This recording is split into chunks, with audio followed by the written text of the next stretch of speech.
Blog. तो दोस्तों आज एक नई ट्रिप की शुरुआत हो रही है जहाँ हम जा रहे हैं अपने फैमिली ट्रिप पे। जा रहे हैं अमन की वहाँ पे रिसेप्शन अटेंड करने के लिए। तो हमसे सहारनपुर हरिद्वार हार्डली 50-60 किलोमीटर दूर है। तो वी थॉट ऑफ कि क्यों ना हम हरिद्वार ही स्टे कर ले। और हरिद्वार में सबसे बढ़िया स्टे है प्रभात घाट पे। तो बिल्कुल ऑर्गेनिक जगह पे, सात्विक जगह पे आप रहेंगे। वहाँ पे कुटिया बनी हुई है और अपना घाट है, वहीं पे मंदिर है, मतलब बहुत ही पीसफुल एक जगह है। तो अभी हम लोग हरिद्वार जा रहे हैं, थोड़ा हरिद्वार भी एक्सप्लोर करेंगे, थोड़ा आपको भी दिखाते हैं। तो अभी हम दिल्ली से निकल गए थे करेंट 10 बजे और अभी 1:30 बज रहे हैं और हम लोग समवेयर क्लोज टू सहारनपुर के कुछ 30-40 किलोमीटर दूर है। और यहाँ से हरिद्वार अभी 120 किलोमीटर दूर और है। तो चलिए चलते हैं। थोड़ा सा लंच का भी टाइम हो गया और पूरी फैमिली आ गई, बुआ फूफा चाचा चाची सब आए हुए हैं और आई एम श्योर बहुत मज़ा आने वाला है इस व्लॉग में। तो स्टार्ट करते हैं व्लॉग और दिखाते हैं आपको कैसे कैसे हमने क्या क्या चीज़ें खाया, थोड़ा लोकल देसी खाना और देसी तरीके से रहे हम लोग। और हम लोग ने वहाँ जाके हम आपको वहाँ के हरिद्वार की आरती भी दिखाएंगे। तो बहुत कुछ है सीरीज़ में, तो बने रहिए और चलिए स्टार्ट करते हैं व्लॉग। सो दोस्तों काफ़ी दिनों के बाद अब हमारा एक फैमिली ट्रिप कंक्लूड हो चुका है और हम लोग करीब 10 लोग मिलके जा रहे हैं 2 गाड़ियों में टूवर्ड्स हरिद्वार। और जैसे कि आप सबको पता है फैमिली ट्रिप हो और देरी ना हो तो हो ही नहीं सकता। सबने डिसाइड तो करा था एक रात पहले कि हम 7 बजे चल जाएंगे, बट सबको रेडी होते होते, सारी चीज़ें पैक करते करते, कोऑर्डिनेट करते करते और फाइनली डिसाइड करते करते हम लोग को बज गए थे सुबह के 10:30। और 10:30 बजे जैसे कि आपको पता है कि दिल्ली से निकलने के लिए अगर आप सुबह सुबह निकल जाए तो सबसे बेटर रहता है, नहीं तो आपको मिलता है ट्रैफिक, पोल्यूशन, जैम और बहुत सारे लोग जो दिल्ली पे फाइनली उतर जाते हैं। और अगर वीकेंड की बात करें तो लगता है कि पूरी दिल्ली खाली हो जाती है क्योंकि सब लोग बाहर ही चले जाते हैं। वैसे ही उन्हीं लोगों में से हम भी एक थे और हम लोग अपने घर से निकले और कुछ ही दूर पे धौलक कुआं के बाद हमारे को ये 11 मूर्ति दिखी। और ये 11 मूर्ति दोस्तों आपने काफ़ी जगह पे देखी होगी, अपने नोटों में देखी होगी। और उसके आगे 3 मूर्ति भी है। तो वैसे तो दिल्ली तो बहुत ही फोटोजेनिक है और क्योंकि ये सबसे इम्पोर्टेंट राजधानी भी रही है, इसको लुटियंस कॉलोनी भी कहा जाता है। यहाँ पे ब्रिटिश का काफ़ी दिनों तक एम्पायर भी था और एक से एक आर्किटेक्ट है, तो फिर ये घूमने लायक जगह तो बहुत ही अच्छी है। और अब क्योंकि सरकार भी अच्छी आगे, काम भी इतना अच्छा हो रहा है और अब क्या है, हर एक गार्डन, चौराहे, छोटी से छोटी जगहों को इतना सुंदर बना रखा है कि बस मज़े ही आ जाते हैं। और दिल्ली का सबसे बेस्ट टाइम घूमने का वैसे तो विंटर्स ही है और हम भी इस विंटर वाली सुबह में हम लोग निकल चुके थे और हमने देखा यहाँ पर इंडिया गेट हम लोग पहुँच गए। तो इंडिया गेट हमारे घर से हार्डली कुछ 10-11 किलोमीटर पे है, बट दोस्तों यहाँ पर आके गाड़ी चलाने में मज़ा ही कुछ और आता है।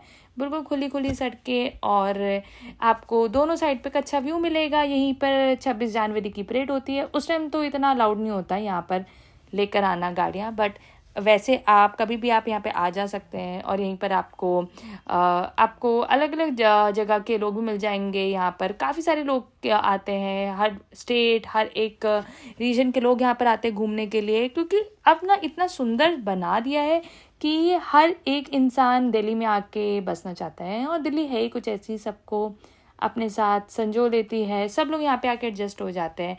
हाँ, भले ही कहते हैं पोल्यूशन ज़्यादा है, बट वो कहाँ नहीं है, हर जगह पे आजकल पोल्यूशन है। और हम तो यहीं पर दिल्ली में पले बड़े हुए हैं, तो हमारे को तो यहाँ पर लगता है पोल्यूशन की भी अब आदत हो गई है। पर चलो कोई बात नहीं, आगे चलते हैं। और अभी मैं चला रही थी गाड़ी। वैसे हमारी गाड़ी में तो 3 ड्राइवर थे, मैं, मेरा छोटा भाई और पापा। पर दूसरे वाले जो गाड़ी थी उसमें सिर्फ हमारे बेचारे फूफा जी थे। बट क्या करें, कोई बात नहीं, जो इंसान अगर अकेले चलाते हैं वो बेचारे थक भी जाते हैं। तो कभी भी अगर आप ऐसे लॉन्ग ड्राइव पे जाएं तो आप 2 या 3 जने तो ज़रूर लेके ही जाएं, ताकि हर कोई इंसान 150 की किलोमीटर पे आराम से रुकते हुए, खाते हुए और इन्जॉय करते चले जाएं। क्योंकि हम लोग हरिद्वार जा रहे थे ना, तो हम लोग शिव भजन सुनते हुए आगे बढ़ रहे थे और काफ़ी मज़ा आ रहा था दोस्तों। भाई ये आ गई है यमुना नदी, अभी हम पार कर रहे हैं भगवान श्री राम यमुना नदी।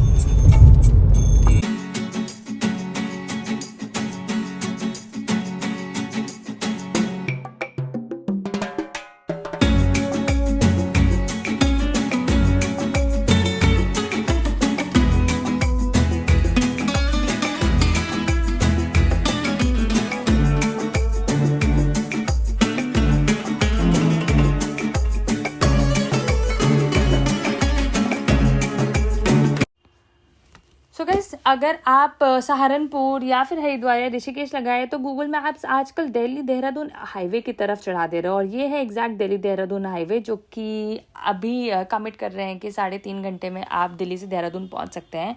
But as per my suggestion, जो कि अभी मैं वीडियो बना रही हूँ फेब 2026 में, ये जो हाईवे है इस पर कंस्ट्रक्शन चल रही है और आपको टोल तो पार करने को मिलेगा, बट अभी भी टोल यहाँ पे कट नहीं रहा है।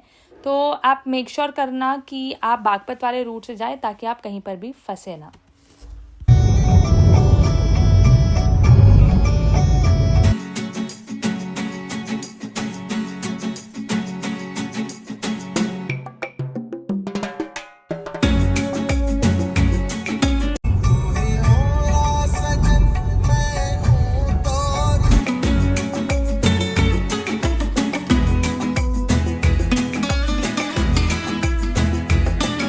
और हम थोड़ी आगे चले थे कि हमारे को दिखा कि दिल्ली देहरादून हाईवे के यहाँ पर फॉर अ टाइम बीइंग के लिए कंस्ट्रक्शन की वजह से रूट डाइवर्टेड है और हमारे को भी रूट ने गूगल मैप्स ने डाइवर्ट कर दिया टूवर्ड्स बागपत। और बागपत में दोस्तों आपको इससे पता ही है, थोड़ा सा ये ऑफ एरिया है, यहाँ पे थोड़े विलेज एरिया भी है, तो फिर गूगल मैप्स भी थोड़ा सा परेशान हो गए और हमारे को कहीं ना कहीं पर तो उन्होंने डाइवर्ट कर दिया। अभी ये जो आप आगे देख रहे हैं हुंडई नेओस, वो मेरी फूफा जी की गाड़ी थी। तो हम लोग एक दूसरे को फॉलो करते करते सभी लोग एक साथ उस गलत रूट पे आ गए थे, बट समवेयर गूगल मैप्स ने कुछ तो रास्ता दिखाया और हम लोग बागपत के इंटरनल रास्ते से होते होते ये खेतों को देखते हुए, यहाँ के नज़ारों को देखते हुए और यहाँ के लोगों को देखते हुए, मिलते हुए, खाते हुए हम लोग आगे बढ़ ही रहे थे कि गूगल मैप्स ने हमारे को एक मार्केट में जाके हमारे को छोड़ दिया। बट कोई बात नहीं दोस्तों, every trip is an experience. कहते हैं ना, जर्नी डिसाइड नहीं करती, आपका रास्ता डिसाइड करता है, कोई आपको गोल डिसाइड नहीं करता। कहते हैं ना कि गोल डिसाइड नहीं करता, आपका जर्नी डिसाइड करता है कि आपका फाइनली ट्रिप का एक्सपीरियंस कैसे होने वाला है। और कुछ ऐसा ही एक्सपीरियंस हमारा भी हुआ। हमारे को वैसे तो काफ़ी मज़े आ रहे थे, ऑल्दो ये पूरा ट्रिप 4 घंटे का था, बट हमारे को पहुँचते 5.5 घंटे लग गए थे क्योंकि हम लोग इस जैसे ट्रैफिक में पहुंच गए थे। बट यहाँ पर आके हमारे को ना बड़ी अच्छी चीज़ें देखने को मिली कि बागपत की लोकल मार्केट कैसे है। बड़े बड़े संतरे, सेब, टमाटर ऐसे देखने को मिल रहे थे, बिल्कुल fresh and I am sure ये काफ़ी अच्छे और खेत के ही भी होंगे। लेकिन हम लोग रुक नहीं पाए क्योंकि इस टाइम पर हमारे पीछे पूरा ट्रैफिक चला आ रहा था, जो कि सब के सब दिल्ली देहरादून हाईवे से डाइवर्टेड थे, तो हमने कहीं रोक नहीं पाए। But I am sure about it, जहाँ वो बाहर के लोग होते हैं ना, वो थोड़ा प्योर खाना तो खाते ही खाते हैं। वो दिल्ली, मुंबई, बैंगलोर में आते थे, थोड़ा एडल्ट्रेट तो हो ही जाता है। और यहाँ पे आपको बिल्कुल शुद्ध देसी घी की मिठाइयाँ मिलती हैं, दूध, और आपको फ्रूट्स, फल बहुत ही फ्रेश मिलते हैं क्योंकि आसपास के खेत भी हैं। तो ऑफ कोर्स यहाँ पे फार्मर्स आते हैं और डायरेक्टली यहाँ पर आके मार्केट में सेल कर लेते हैं। और बागपत वैसे दोस्तों मैंने देखा यहाँ पर कोई भी इंसान हेलमेट नहीं पहन रहा था। मुझे लगता है कि इनके जो सर हैं ना, वो लगता है बिल्कुल ठोस कुछ ना कुछ स्टोन के बने हुए हैं, ताकि कोई भी गिरता है तो फिर उसको लगते नहीं। बट चलिए वो तो मजाक की बात है। बट हम लोगों ने थोड़ा सा आगे जाके हमने बागपत के एक शाकाहारी ढाबे में हम सब बैठे। जैसे मैंने बताया था, हम 10 लोगों की फैमिली थी, हम सब के सब यहाँ पे बैठ गए थे और अपना डिनर करने लग गए।